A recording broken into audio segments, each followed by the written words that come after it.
Here we are at Lonsdale Gallery. What an amazing space they have here. For me, it's been about 15 years since I've been up here. I'm not even sure this is the same space, but here we go. Here's a couple of Phil's paintings.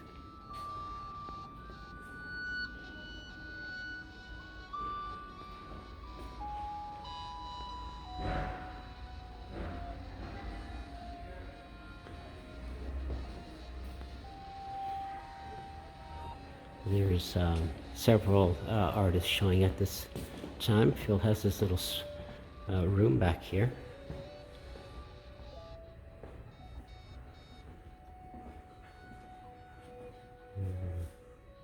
These paintings seem to be on board or cardboard or panel. We'll ask Phil what exactly. The show, I believe, is called Submerge. Which I kind of like that idea of the iceberg as a symbol, a representation of all that's hidden, all those things that lie beneath the surface.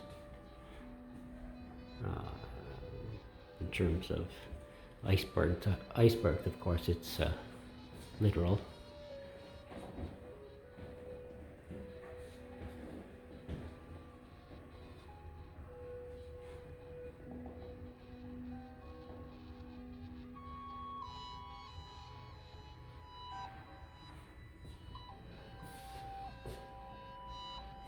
More like his collage-y, larger collage-y works, collage. Phil and I shared an interest in doing work on loose canvas, cut and torn into odd shapes. And Phil has done some amazing work over the last 10 years, collaging these into large installations. Quite like this one, the play with the paint. It's almost like this is a little bit outside of the iceberg theme. Things in, oh, look at this, we got a curtains here. I wonder who the man behind the curtain might be. Well, there he is. Hi, Charles. It's Phil himself. All right. Yeah, why don't you tell us about these paintings? I mean, I guess obviously the iceberg is, here we go, is a metaphor. I mean, for me, it's a metaphor of all that seems hidden and, you know, all the layers of. Yeah. So, I don't know. Yeah, welcome to the show. Okay. It's Marc, literal. The icebergs start off in a kind of a literal way, and then I did have a experience in the Arctic a couple summers ago. Oh, cool! Yeah. So yeah. I was on an icebreaker going along the north shore of Baffin Island. It's part of Canada C3. Right. Which was an amazing experience. I just encountered all these kind of optical effects of light and but on the ship as well were scientists talking about climate change and getting a perspective on kind of geological time and what's going on. And so I've been kind of trying to figure out how to, you know, there's such a tradition of painting landscape, painting the Arctic, and how do you enter something into that is about today, Right. and is about time scale, and is about change. So the earliest piece in the gallery was this one, which is before I started doing the architectural things, and I'm still working like this. Yeah. But trying to bring in the physicality of the paint, kind of different views. It's a bit collage-like. My previous work was very Yeah. So I was just telling Marc about how we both sort of have an interest in loose canvas and unique shapes, and you've been quite impressive in the way you've been able to make these amazing installations with this. Thanks. All these sort of Thanks. interesting shapes of canvas. Yeah. And you say the I love that physicality. work, Yeah. It's actually felt a little risky to do things that are rectangular. I know, eh? I know. Once you get out of the rectangle, it's But it's felt good. I really needed to. I just need to work a little smaller, with a little more kind of joy in each brush mark. like a little different scale, more intimate. Yeah. Yeah. And also to be able to work through images a little quicker. Like when I do collage, it takes ages because I'm working on all kinds of images and then combining them over. Well, you got to create the pieces first, Yeah, and then the big risk in like when you start cutting a canvas and. Yeah, so I just need to be able to be a little more kind of responsive to my own intuition. So I have to ask you, Yeah. what's hidden beneath your or within your icebergs? Because classic, that's the classic motif or metaphor for the iceberg is there's something visual, something visible, and then something hidden. Sure. The majority is hidden below. Yeah.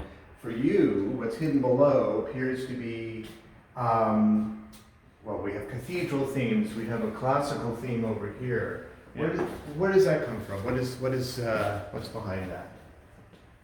What is hidden beneath that? Yeah, so I mean, the first one that I did in this direction was a self-portrait. Mm-hmm. So it was a bit more like this, Mm-hmm. with kind of the artist with the submerged, Mm-hmm. the mystery of who we are underneath the surface. So that's certainly an interest. But I've also just been thinking about how the ice is, how do you put that in a larger time frame? Almost like our civilization is at stake. I see. So I wanted to, so the classical images come out of that, and I'm doing more of that as well. I actually saw a painting at Metropolitan Museum, and I'm going to forget the artist's name now, which is silly. But it's kind of like one of the Hudson Valley School type painters, and he'd done this 5-episode rise and fall of civilization, and it's full of like, you know, pretty racist. It's pretty messed up story. Yeah. But it's also really interesting just in how you see this kind of classical rise and then corruption. And it just got me thinking about using classical images in ways that are surprising. And so that's really where that comes out. It's that idea of this culture, this Western culture that's created this environment that we have today that is threatening the planet, and how do you put those things together? That's Yeah. Marc uses a lot of classical imagery in his drawings, and so I think there's a particular interest in how and why those. Yeah, it's very new. It's very new for me. It's not something I've done. So I'm enjoying it as a new. You do it so well. Yeah. I mean, the architectural elements are just done so meticulously and so naturalistically, if you can use that term, in describing human-made objects, but you do it so well. It looks like it's something that you have done for quite some time. I mean, look at Charlie. You know, this is what these kinds of details just blow my mind. It almost looks like you can see grains of wood in the architecture over here. This feels very stone-like. And and it has a surrealistic quality to it. Is that also something you're thinking about? This one particularly, I think. But a little dreamlike. Yeah, well, they also. Unconscious. That's right. This is sort of unconscious of the Anthropocene. Yeah. I mean, they do have a bit of echo of like fantasy painting, right? And I think of those painters like late 1800s, you know, like all the symbolist painters. Symbolists, romanticists, I love just that like kind of that, a bit overt. Even I guess what was oh God. Rossetti, what was he? What was that school? Pre-Raphaelites, you know, with all that kind of like going back to like really overt symbol and imagery. And overt medievalism in a sense. Yeah, so two of these are actually about Venice, because as I'm thinking about sea level rise and then That's sinking. interesting. So this is Venice, and that's San Marco in Venice. Wow. Right. And I'm actually quite interested in that, so I've been just looking up residencies in Venice, trying to see if I could get myself over there. I've never Amazing. been. I've been to Europe, but not since I was a teenager. Like the whole like what kind of mindset would exist to you can build a city like below sea level, right? Everything like born on the swamp or the it's just like I know. they're really determined, right? Kind of, New Orleans and Venice. is New Orleans, isn't there a few other cities that are just below sea level? It's just like much of the Netherlands. You're kind of inviting. What are your Yeah. materials? I have Oh, yeah, that we wanted sense to- here. yeah. Are these oils, acrylic, everything? Yeah, so it's all oil. It's on aluminum. Aluminum. The okay, reason it's on yeah. aluminum is because my collage, my kind of mid-scale and smaller collage pieces are on aluminum, so I can Okay. bend.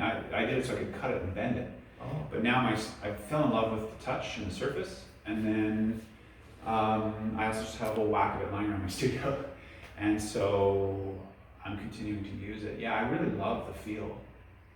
Yeah. So yeah, I mean, painting on metal has a long history.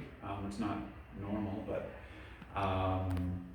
yeah, I just rough it up really good, and then I use Gamblin has a great oil-based primer, Mm-hmm. and so it's super sticky, Mm-hmm. and it's actually very inert. Like it's not going to expand and contract the way other metals do, or the way Right. that wood does. So it's Right. so even though doesn't soak in the way that you might want for a good binding, like it's great once it's on there. Yeah. And super light, I imagine. Yeah, Yeah. which is great. Yeah. Some of my shows are like big truck. Yeah, yeah, Have yeah, yeah. everything. So there's a Yeah. kind of lightness about this work that actually feels where I need to be right now. Yeah, yeah. Feels good. Cool. Yeah, yeah. Oh, they're fantastic pieces. Yeah. They're all fantastic.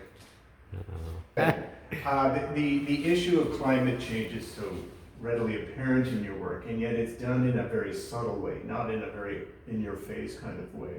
We're now looking at natural disasters Yeah. in the making, but at the same time, it's there. It's almost Yeah, submerged, as it Yeah. were. It's treated in a Symbolic, symbolic, that's good, yeah. metaphoric way. Yeah, yeah. And that's what's something again that speaks, that resonates so much with me. I just find that one could do this and create a disaster, just create disaster pictures. And then it becomes kind of propagandistic or, agitprop kind of thing. This is still, it speaks to the issue, but it speaks to it in a much more, it speaks to the mind, it speaks to the heart. The colors are rich and beautiful, but at the same time, you're touching on the history of civilization, as you pointed out, and civilization working with or being part of nature. Yeah, exactly. Yeah, it's kind of poetic in that, It's poetic. as ice melts, this is what's at risk. Yeah, Exactly. Right? These are the things that what's are at at risk. stake. Yeah. yeah. Yeah, well, that's I'm glad to hear that. I think, again, I'm totally. I love the previous work I was doing, but I feel like at this moment, Mm-hmm. it just. I mean, a couple of things, but I mean, there is a kind of anger Mm-hmm. in the other work, which is real, and I don't know. Maybe it's I don't know. It's certainly aggressive, Mm-hmm. and I just wanted something that was more reflective, and I was just starting to think, what's the power of beauty? Mm. Can you do that in a way that's not sentimental and not, but is touching important things? So that was a concern that hasn't been at the foreground for a little bit for me. I think you've completely hit the perfect balance Yeah. that you're, Yeah. that you're Yeah. striving Yeah. for. This one is one of the first ones. Think about the classical stuff under the water, right? So it's a Corinthian column with all the decorative marble, right? The connection between marble and ice, I think, is interesting. Interesting. Yes. Yeah. But also, just kind of push color around, and that's that iceberg's a little more realistic. It's a particular iceberg that I saw. Yeah. So working through that stuff. Yeah, and that blur of yellow there, just it really kind of creates movement and brings you into it. Mm-hmm. Well, and again, the And- contrast. Well, the reflections yeah, here. the echo of that is Yeah, the echo quite lovely. effects. And the way you'll go from a realistic approach into abstraction, into an expressionistic like that. It's as if it's dissolving into expressionism. So classicism dissolving into sort of a modern expressionism. Yeah. Surface, texture. Yeah. That's Yeah. something we're all kind of pretty fond of, Love eh? this bit, right? Yeah, love the And drip. then actually, so that's the white of the ground, and then there's orange put on, and then solvent drips, right? And so all of this was kind of orange, with maybe some purple or something. And then, but then it was too heavy, so I put white. So there's white here. Oh yeah, the purple's later actually. So it's orange, and then I put the white, and then solvent drip again. So you have the ground, and then the orange, and then the white, and then there's a purple glaze that knocks the white back. So and I don't know. I just find it so beautiful, but it's like one of these things that's surprising. Like I didn't really have a plan, and all the best paintings are parts of paintings. Each day you go in, and I feel like I need orange, and then it's like it's too much orange. I'm gonna block it out, and then like, it's one step after another, and then finally it's like oh. And there's another kind of blue line down there, that sort of stripe. Which was actually in the iceberg. It was, eh? Yeah. Really? That's amazing. Yeah. I mean, they have these sculptural forms, and then they're just glowing from inside, right? Yeah. If the light hits a certain way, they're so alive. Which is actually part of, in that other one, the more geometric one in there, like just the ice is always moving. So something like, you think about Lauren Harris painting an iceberg, and it feels like forever, like it feels structural and architectural, solid, eh? Right? And classical, it's symmetrical. And I wanted to show that they're shifting and changing and moving and breaking apart and flipping. And, in that sense of change suits where we're at today, right? So, Yes. So this one is Notre Dame in Paris. Right. Oh my God. Was this after the fire or before? Or during? kind of. I think it was after, but I'd already done some of the church work. Okay. And then, but it was just like, I have to do this because I was painting the other church piece, and I was hearing on the radio about the fire, and I was like, I have to paint this. This moment. And then, of course, the culture's talking about, okay, well, what do we prioritize? Like, we want to rebuild the cathedral, but what if we use that money for something else? And also, like, what's a sacred space? Like, for me, a cathedral is a sacred space. That's how heaven and earth touch, right? Like, that's. But also, it embodies it's in the ice too, right? Yeah. Like, so well, that's a good. I mean, a cathedral embodies the history of all the people who've been through there. And there is a palpable physical feeling when you're in a building like, Notre Dame. It's just like it's kind of that mystery of. And actually, I've read journals of Arctic explorers, and they talk about the ice as architecture, right? And these castles floating around. And it's just like, how do we pull on? Is there something I can pull on that to make something new? Imagine seeing that for the first time, like, no photographs, maybe a painting, like that would be really, chilling. So this painting was hard to make, and I changed my mind so many times, and I'm really happy with how it ended up. So, but this was kind of the first one I started of the ones that are here. Okay. But one of the last finished. So I worked on it quite slowly, working on a few things at once, and then I put it aside for a while, and I thought it was done. And then, but this gradation background is very late addition, after I had done the other ones. So the other ones that had the gradation background, right? And I looked at this one, and it had a more naturalistic sort of background, or washy, or this faded into washy blues. You can see them down here. And it's too soft. And I was like, no, this is urgent. This is. And it's about a fire in some ways, so fire in there. There was also a bit red, yellow, blue, like there's some yellow in the sky, and kind of like red, yellow, blue, and I was like, that's wrong. What if I take the yellow out, right? So only these little moments of yellow now, and it's really, the red means way more. And here's another of these beautiful drip moments, right, where it's like, that's surprising, nice. right? And you get this gradation, then it breaks apart. And the way the light, just like you can feel the light, like you can feel the light in the cathedral from those smokiness, but maybe also mistiness. There's the mistiness there. It's given that it's quite lovely. Arctic and it's submerged. Greta Thunberg has a quote about the cathedral. Oh yeah. Where she says, we need cathedral thinking for today. Like, what did it take to build the cathedral, right?